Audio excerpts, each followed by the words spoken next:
Quando fala do repouso do dia santo, ele se refere ao repouso interno, em contradição ou oposição ao repouso externo, ou repouso visível. Ele se interessa mais no repouso interno, ou seja, o repouso de Deus dentro de mim. Isso pode ser chamado santificação interna, e essa era a sua maior preocupação. O repouso externo deve ser um meio para obter esse repouso interno. Diferentemente de Kaldstadt, Lutero e outros reformadores, pensavam que o sábado bíblico era irrelevante para os cristãos. Ao invés disso, eles favoreciam o domingo, não como dia de repouso, mas como celebração da ressurreição de Cristo. Kaldstadt cria que a observância do domingo era uma invenção humana. Não estava sozinho nessa opinião. 2 pregadores anabatistas, Oswald Gleidet e Andreas Fischer, tinham a mesma opinião. Ao ler a Bíblia do princípio ao fim, eles simplesmente não encontraram nenhum antecedente ou alguma autoridade para a mudança do culto sabático para o culto dominical, como dia de adoração. Gleidet e Fischer começaram a pregar e ensinar o repouso do 7º dia na Silésia, sudoeste da Polônia. Nessa região havia muitos anabatistas. Portanto, os 2 pregadores tiveram muito sucesso em estabelecer grupos de observadores do sábado. Argumentos claros e lógicos eram bem convincentes como esses. Os 10 mandamentos são a base da lei moral. Portanto, o sábado, o 4º mandamento, faz parte da lei moral a qual todo cristão deve obedecer. Não são 8, nem 9, mas 10 os mandamentos. Não podemos dizer que uns devem ser observados e outros esquecidos. Jesus mesmo observou o repouso do sábado. Os apóstolos e os primeiros padres da igreja ensinavam a observar o repouso do 7º dia. Foram o Papa Victor e o Imperador Constantino que estabeleceram o culto dominical na igreja.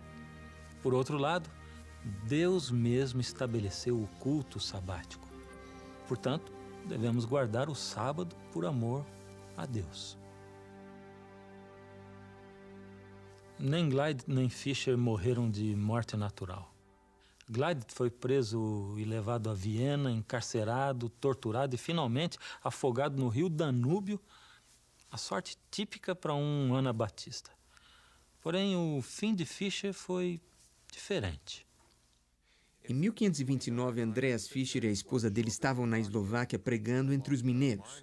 Por esse motivo, foram presos e levados ao castelo de Chicheva. Isso ocorreu em maio.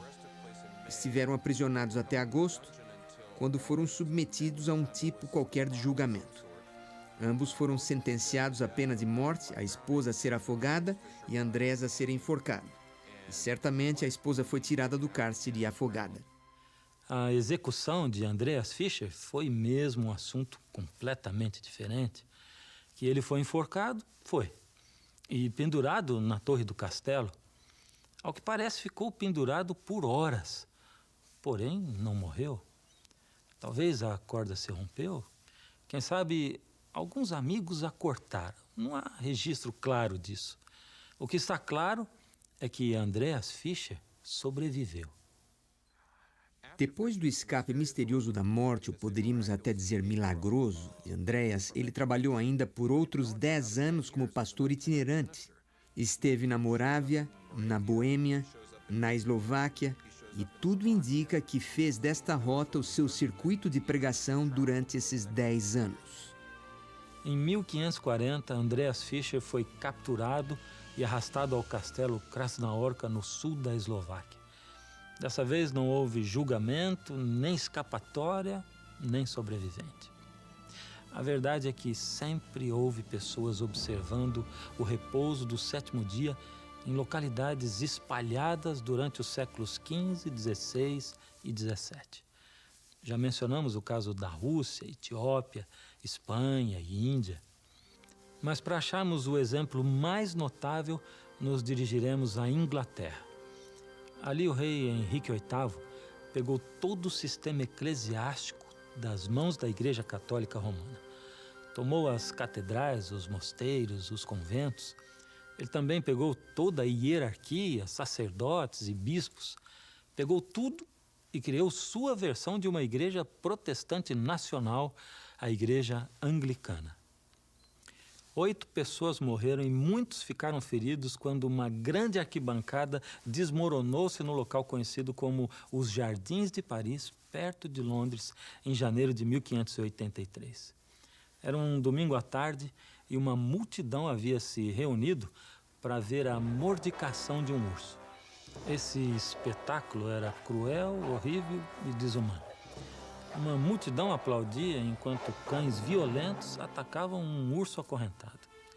Era uma diversão bem popular na Inglaterra do século XVI. A própria Rainha Elizabeth era fã do evento. Teria sido a tragédia dos Jardins de Paris um sinal da ira de Deus contra uma sociedade que profanava o santo repouso? Isso é o que pensavam os pregadores puritanos. Segundo os puritanos, não se havia feito reforma suficiente na Inglaterra. Assim, os puritanos trovejaram contra os profanadores do dia de repouso, os amantes de jogos e teatro. Isso deve ter sido uma luta contra a correnteza perante as grandes estreias de William Shakespeare, aparecendo naquele momento. Agora, eis aqui um ponto interessante. Grande parte do clamor puritano por reformar o dia de repouso não tinha nada a ver com o sábado bíblico, mas com a observância estrita do domingo. Contudo, houve uns poucos que conclamavam uma verdadeira reforma ou um retorno ao sábado bíblico. Eles ficaram conhecidos como os Homens do Sétimo Dia. Em 1628, um clérigo anglicano chamado Theophilus Broborn escreveu o primeiro livro em inglês convidando à observância do repouso no sétimo dia.